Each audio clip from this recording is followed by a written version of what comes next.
Assalamualaikum. Welcome to my English class. This is Shakil Janat. I'm going to be discussing to you about a very interesting thing today that I think interesting for a whole bunch of reasons, but I'm not going to be bothering you today to understand why this is important or I'm not going to be discussing about the importance. What I'm going to really do is I'm going to share with you some of the most common expressions which are known as idioms. To get started with idioms, we would like to understand what is idiom first. Idiom basically means a group of words when we put together all of the words and express to make a full meaning. To indicate a full meaning, we use a group of words and make a meaning to approach. On that particular thing, those words are not deductible. We cannot deduct all of those words from each other. And the matter of fact is that there are no literal meanings.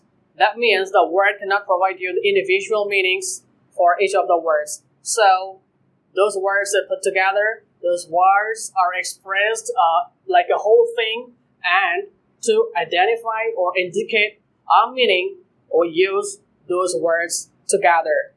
That is called idioms. I would like to clear you by an example. Just for an example, I can say that we have painted the town red. Alright? That means we're having good time in town. That does not literally mean that we are just painting here and there with red color. Alright? Just don't get me wrong. You can have this question. I would like to make sure that when you are using this idiom in your speech, then you're expressing some ideas, but the words you used over here, the group of words, are not just making somebody understand about the literal meanings of those words. Alright? These words are just indicating something else, but this whole thing is really very easy to understand. We can realize the meaning of the words when they are put together, and these are very common expressions. We use it in our daily conversations to make our conversation interactive with each other. So, the first phrase that I'm going to share with you is going to be a blessing in disguise. A blessing in disguise means something that appears bad at first, but with the passage of time, that turns into a good thing. Okay? It ends up being a very good thing. So, in that particular case, we can use this phrase, a blessing in disguise. Just for an example, I can say that I have missed the plane.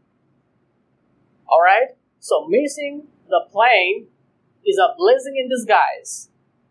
Why? Because I get to spend more quality time with my family and friends. So, we can use a blessing in disguise in this scenario, in this situation. So, a blessing in disguise. The second phrase is very interesting.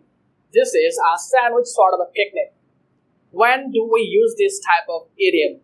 Just for an example, we want to make a joke.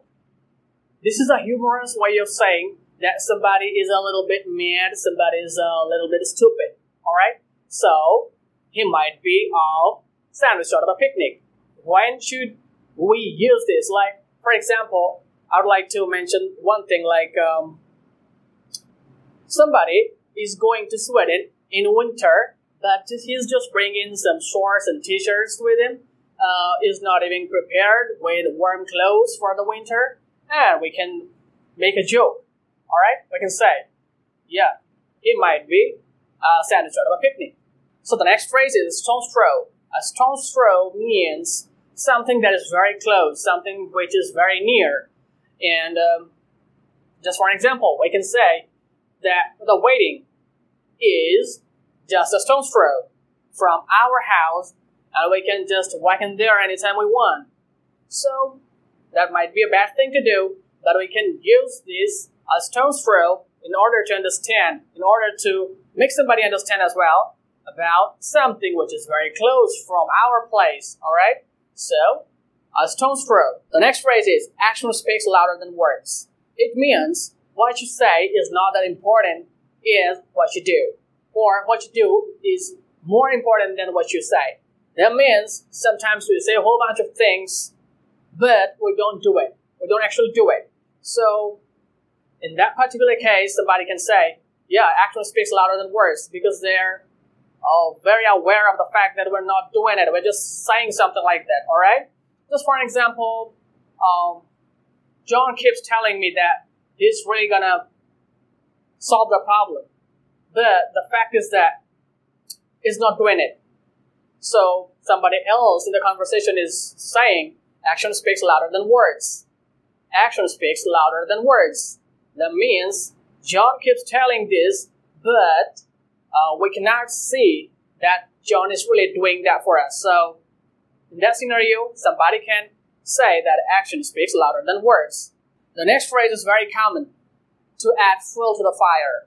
When do we use it? Alright? So this is basically used in that situation when somebody is making the bad situation worse. Alright? So in that particular situation, we can say that it adds fuel to the fire. Just for example, I can say, Sarah started laughing in the argument. When she started laughing in the argument, it just felt like she added fuel to the fire. So I hope you understand some of the idioms today in this class, and I'm going to be discussing about a whole bunch of idioms. We're going to learn a whole bunch of idioms like that because we know idioms are really going to make our conversation great. So to learn more idioms like that, I would like to invite you to stick with me for new classes. Thank you so much for watching this video.